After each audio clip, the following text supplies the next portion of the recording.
The Ryan Goodman and Tanguay podcast is brought to you by FanDuel, the exclusive wagering partner of the CLNS Media Network. Hey everybody, the band is back together. Welcome to the Bob, Ryan, Jeff Goodman, Tanguay Along for the Ride podcast. And this episode is brought to you by FanDuel, the exclusive wagering partner of the CLNS Media Networks. FanDuel right now, second half of baseball about to get underway. They are America's #1 sports book. So make sure you catch up on the MLB and get the FanDuel, America's #1 sports bet. Check them out, FanDuel.com/Boston, if you haven't signed up already. Okay, guys, I'm a little nervous on the Jaylen Brown thing. Bob, I'll start with you on this. Here's the latest. They say, according to Himmelsbach, your colleague with the Globe, Adam, that a 5-year max is on the table, and everybody's fine with that. But the hang-up is a potential no trade and a 5th-year player option. Are you concerned about this getting done? And should it get done? Should he get a 5-year max? There's several layers here. And the last one. Under the rules, the way the game's being played, the way that the system has, is codified, he's certainly eligible for the 5-year max. I wish he weren't on the basis of making second team all NBA. That should strictly be their decision. But the problem for me ultimately is we assume, I think we all assume he thinks he's as good as Tatum, and he's not. And that so in a real common sense world that we abandoned a long time ago in all pro sports with regard to money and who gets paid what and what the pecking orders are and why guys get paid when they get paid, which is timing a lot of times. Blah blah blah blah blah. Yeah, no, he's not worth the max, but out of context, he's not worth the max. He's very good, but he's not that good. Although he thinks he's that good, the way I understand it. Now they all think they're that good, Bob. All right, there's the other thing. They don't maybe look at it. I think we all seem to feel there's a window here. This is they're squandering an opportunity. This is year 2 for sure, maybe year 3 of a window that is open to them. And in order to fulfill the destiny, they need him. And they can't just let him. They need him. So they're going to have to grudgingly give him the max. Okay, I understand that. And I think it's going to get done. I mean, I still can't believe that it won't get done. So, but but in my world, he'd be number 2 in a pecking order, and he wouldn't get the same amount of money. He wouldn't get a max. But that world doesn't exist. I think he's probably. I wrote down a bunch of players last week, and it'd be interesting, Bob, if you did the same thing. Mm-hmm. I think he's like the 25th best player, in my opinion, in the NBA, somewhere around there. And for a year, he's going to have probably the richest NBA contract in history for a year. And then somebody else will get it next year. And it won't kick in for a year. I don't think they have much of a choice here. The only thing, if I'm Brad Stevens, and maybe he's doing this, I'm slow playing the hell out of this. Because I don't know with Dame Lillard here where that's headed, right? Like, obviously, they haven't found the deal they're looking for. Dame wants to go to Miami. Maybe just wait another week and just see, all right, does Joe Cronin get a little bit desperate? And I know Dame doesn't really want to come, but he only wants to come to Miami right now. Like, that's one team. If I'm Portland, I'm trying to get the best deal, and the best deal could involve Jaylen Brown, even though – that may not be exactly what they want, but to me, actually, I think Portland, Jaylen Brown fits in a lot of ways. They've got some good young guards. Jaylen Brown's a lot younger than Dame. I actually think the core of that trade, and I don't know how it's made, because, again, if you're Portland, you have to almost have a deal in place with Jaylen, right? You're going to have a deal in place because his deal's up in a year that you're going to sign him to a long-term deal. It's risky from their end. But if you're taking one guy for the next 2 years, I'm not the window, like you said, you're playing in like 2-3 year windows here because guys can request trades whenever the hell they want.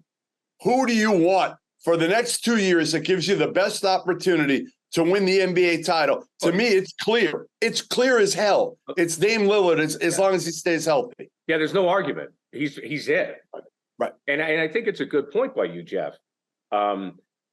That Brad doesn't have to hurry. Why should he? I mean, there's no gun to his head. I mean, He's had conversations. He knows, Jaylen knows that they're willing to pay him, but he's going to wait and see what happens here. What about the potential no trade? Is that a hang up? Can't do that. No chance. You're Jaylen Brown. You just saw what happened with Bradley Beal and how his trade value went down significantly because that's off the table. That's non-negotiable if I'm Brad Stevens. Unless you have a deal set up with, well, how do you do that with Portland? You don't sign the deal. You let him make the deal with Portland and you Correct. Trade. That's right. Let me ask you this, Jeff, with regard to back up with the Miami quest. Can you see any way Miami could possibly satisfy them? I mean, Tyler Hero is not the answer. There's got to be a third team. I mean, it's not. Tyler Hero is not the answer. So there has to be a third team involved. I think that's what they've been looking for here, and they haven't been able to find it. Okay, because as it stands now, Miami simply doesn't have anything to give them that they would. And here's the other thing, guys. Here's the other thing. And this hasn't been talked about enough, but these first round picks right now in the next 2 years, I have seen these last two. I was just out on the road and I saw the senior high school class. I saw this year's freshman class a year ago. Okay. They are two of the most underwhelming classes you will ever find at the top. And there's no Victor Wembanyama coming from across the water either. Like, there is nobody right now that you are tanking for. It's completely underwhelming for 2 years in a row, potentially, until, and we'll talk about this later in the pod, until guys like Cooper Flagg and Carlos Boozer's son and AJ Dybantsa, he gets to the NBA draft. All right. It's very good to know. Stay tuned, but I appreciate Jeff Goodman's theory on that because that makes sense for the slow play. Take your first swing at betting MLB on FanDuel and get 10 times, that's 10 times your first bet amount of bonus bets and up to $200.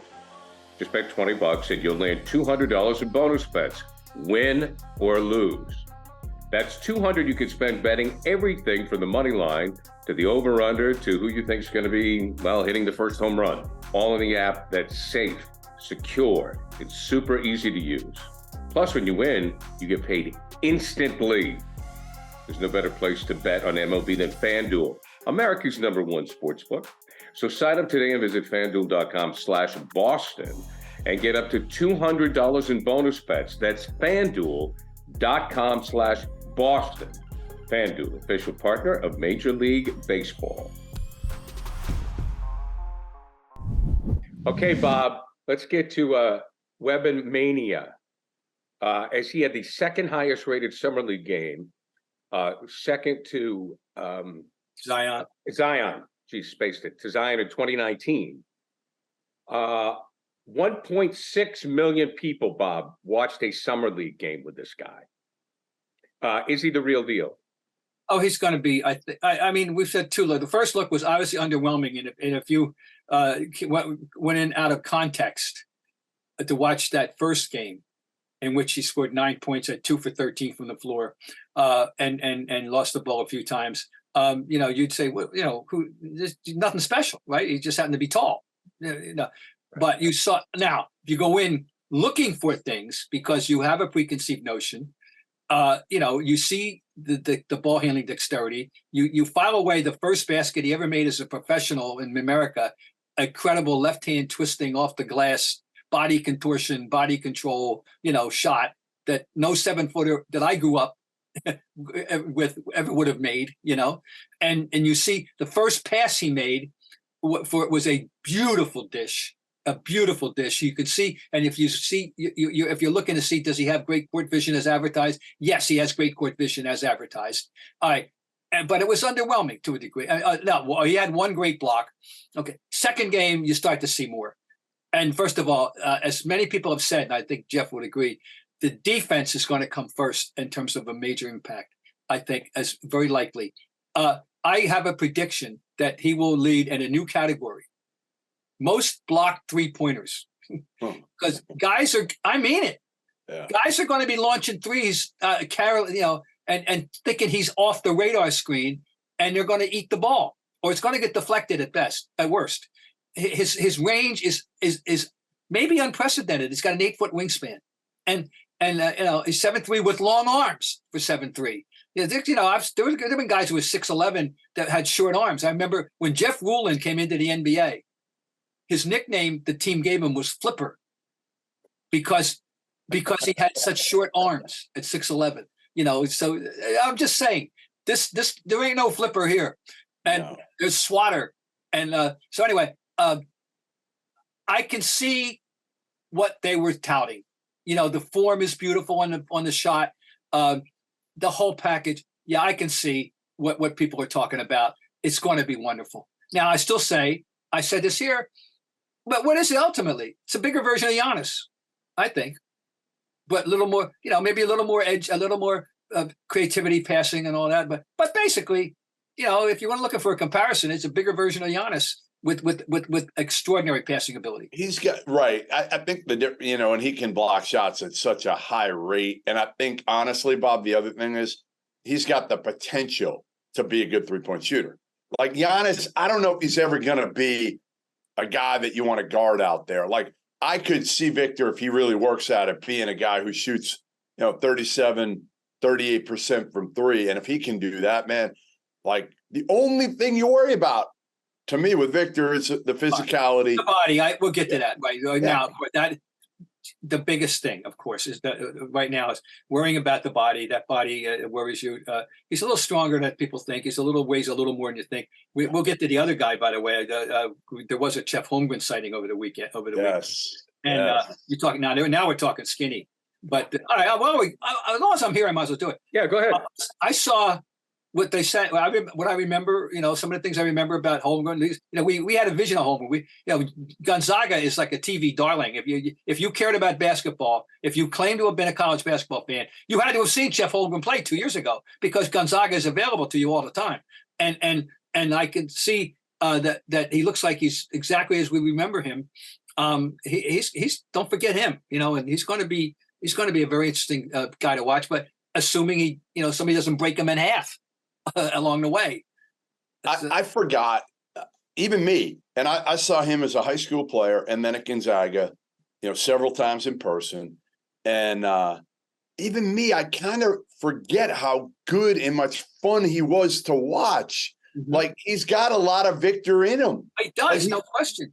He's kind of a, similar version of Victor in a lot of ways, but you worry about his body even more because he's got kind of that inverted chest a little bit. And Victor, I think, could put on weight a whole lot easier than Chet, but Chet can do a lot of the same things as Victor. And he's got some shit to him. Like that's the other thing with Chet people forget about. He's got some shit to him. So Oklahoma City, I give Sam Presti credit, all those picks and everything like that, and kind of mortgaging the franchise for years there. They got a star in Shai Gilgeous-Alexander, some other really good young pieces right now. It's going to be interesting to see. We got to get their coach on, by the way. I know him a little bit, Mark Dagnall. Uh-huh. I think I told you guys he was a local guy, and he was Billy Donovan's he was like special assistant to the head coach for a couple of years. And when he was hired as the Oklahoma City Thunder head coach, like everybody's like, who is this dude? He was the G League coach, promoted, and he's done a hell of a job with these young guys. By the way, we have to mention that the Spurs are, I think, wisely shutting down Wembanyama now. Yeah. He doesn't need these games, and training. And he's played a lot of ball. Give him go take a vacation, young man. For a while, he's played a lot of ball in the last year. He just got through playing the French league just before that. Right up to the day of the draft, almost right, the day before. So I mean, he needs a break. And by the way, Dagnall, going back to him real quick. Yeah, this is why we got Leominster High School, guys. Leominster High School. I wound up sitting at the pregame meal this year. I guess I don't know. It was a relative. Maybe it was dad. I don't know. And I did that. When they were in town. Yeah, I didn't realize the connection. I was not. I didn't know anything about Mark Daigneault at the time. There are more people from New England involved in the NBA in one way or another than I ever would have imagined. Yeah, a lot. You'll have two more coming up, two more players. All right, we'll get to that. About that. We'll be involved in the NBA soon. Okay, now let's get to Bob Huggins. Just to recap what's gone on with Huggy. He committed a racial slur within the last 6 months, was suspended for that. Then he received a DUI. Then in June, a letter of resignation was submitted. Now, Jeff, I'll start with you on this because you know him well. He has come out and said he never wrote that letter. He did not resign. He is maintaining he is still the coach of West Virginia. Yeah, from what I was told, he did not want to resign. Shortly after, he got pulled over for like a .21, didn't want to resign, but eventually there was a letter sent, I think, through his sister's email or his wife's email, a letter of resignation, and now he's in a rehab right now, guys. He's in a 60-day rehab right now. And it comes out that he's saying he didn't resign. I mean, obviously, I think we can figure out that this is for money more than anything else. He's trying to recoup some of the money. He's got 1 year left.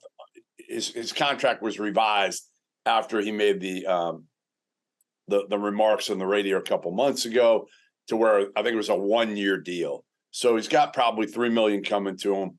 My guess is he wants that $3 million. He hired a lawyer from Cleveland. And it just, you know what? It just further tainting his legacy at this point. Well, he's a complicated guy. Problem. He's just a complicated guy. Look, I love Huggins. I'll admit it. I really like Huggins. And if you talk to anybody in the industry, they'll say the same thing. He's flawed, but they love him too because of everything he's done for, like I was with DeMar Johnson, who played for him at Cincinnati, who's now a West Virginia assistant coach. I was with him this past weekend, talking to him for a while. And it's just sad. It's sad right now because, again, he had a chance if he had played his cards right. Just got in the Hall of Fame a year or so ago. He had a chance to go out the right way. And now it's like, this is what people are going to remember Bob Huggins for, this shit show at the end of his career because, again, of these off-the-court issues, it's sad. That will be the lead in his obit. The references to his demise. It'll be and I can see it now that he's definitely done that. Apparently, according to the lawyer, what I read is that technically speaking, the in his contract is that in order to resign, there would have to be a registered mail sent and a couple of very formal things, not emails. I mean, he should have been fired at this point. Hanging their hat on. That's what they're hanging their hat on. And he's not going to get the job back, and it's all about. How much of the settlement? There's no one. Well, I mean, I'm sure the settlement is there, and you're right, Jeff. The guy he could have easily been let go with the racial slur. I'm surprised he wasn't at the time. It was just a suspension. But, there's also, I'm sure the money has something to do with it. I don't know Huggins. I've just observed him. You know him better than me. He just strikes me as the type of guy that, money aside, is, yes, I screwed up, but I'm not going out like this. Like, I could see him taking another job. I just don't know who else is going to hire him. Well, it would be like he's 70 years old. It would be like a junior college somewhere, or it would be some. You know what I mean? He could. He started, I think, Walsh University. I can't see. Like the thing of it is that I always found about these guys. Yeah. The biggest thing for Hugs. What do they do? What do they get out of his rehab? Yeah, he's got to get out of rehab and be okay there, so he doesn't put him and other people at risk by drinking and driving again. But I just the other part of this is everybody's worried. Like if somebody not from the Bob Huggins tree got the job, that he would go after him. He would get his money people. Right. He's got a lot of money people giving money for NIL right now. He would pull all those people. Well, instead, the assistant got the job. So his whole staff is still there. So it further complicates and baffles me why he's doing this. Go quietly. They gave the job, at least on an interim basis, to your group. So everybody kept their jobs. Again. And it's not like you can say, what I did wasn't all that bad. What he did was horrifying. It was. Everybody so lucky that no one else got hurt. No one got hurt. Yep. He didn't know where he was. He was blocking traffic, and it was bad, real bad. Well, it's totally. You can't walk away from that and look for and say, "Oh, forgive me." No, it does not. That simple. No, but I just guys like that. Like I can just see him. Obviously, the school had to do this. I think the school was very lenient. They could have let him go before this. Well, guys like that, just, I could see you coaching in a men's league somewhere. I don't know. We'll see what happens. But hopefully, look, it's the alma mater. It's the whole big picture package that is Bob Huggins, and back. It's not like he's coaching at Oklahoma State. He's coaching at the alma mater, and he is associated himself with it. And he's talking even now. The word love, came up. Love the program I love. I read this one today. Do you remember him as a player, Bob?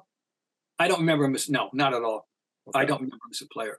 Okay. I discovered him, when he was making a move up, and from reading Blue Ribbon magazine. That's how I discovered Huggy. Hey, now that it's summer, you might be looking for wholesome, convenient meals for sunny, active days. Factor, America's #1 ready-to-eat meal kit, can help you fuel up fast with flavorful and nutritious ready-to-eat meals delivered straight to your door. You'll save time, eat well, and stay on track at reaching your goals. Too busy with summer plans to cook, though? Well, make sure you remain on course and eating well. With Factor, you can skip the grocery store and skip the chopping, prepping, and cleaning up too, while still getting the flavor and nutritional quality you need. Factor's fresh, never frozen meals are ready in just 2 minutes. All you have to do is heat and enjoy, then get back outside and soak up this warm weather.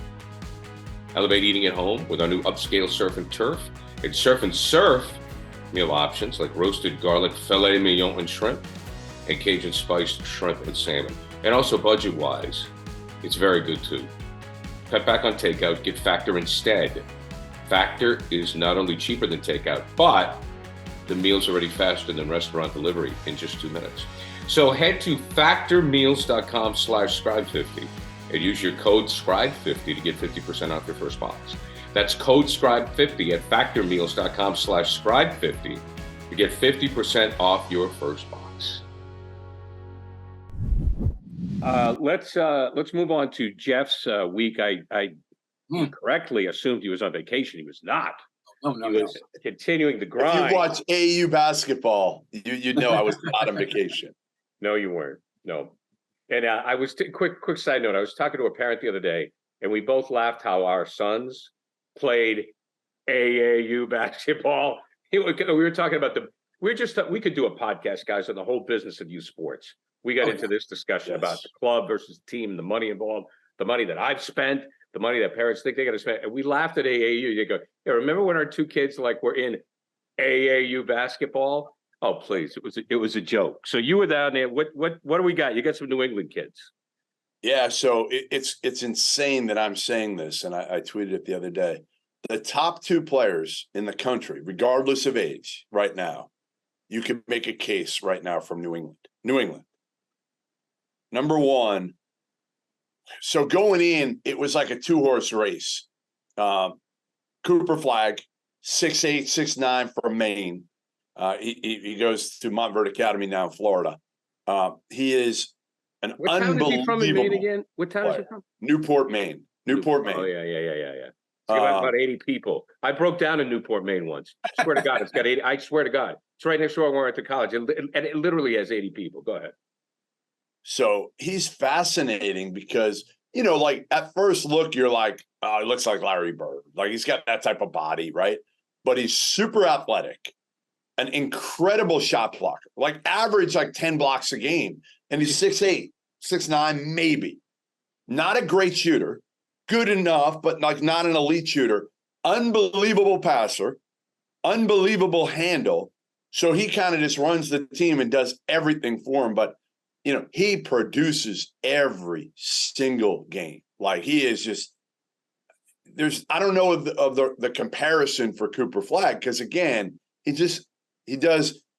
rebounds at an elite level.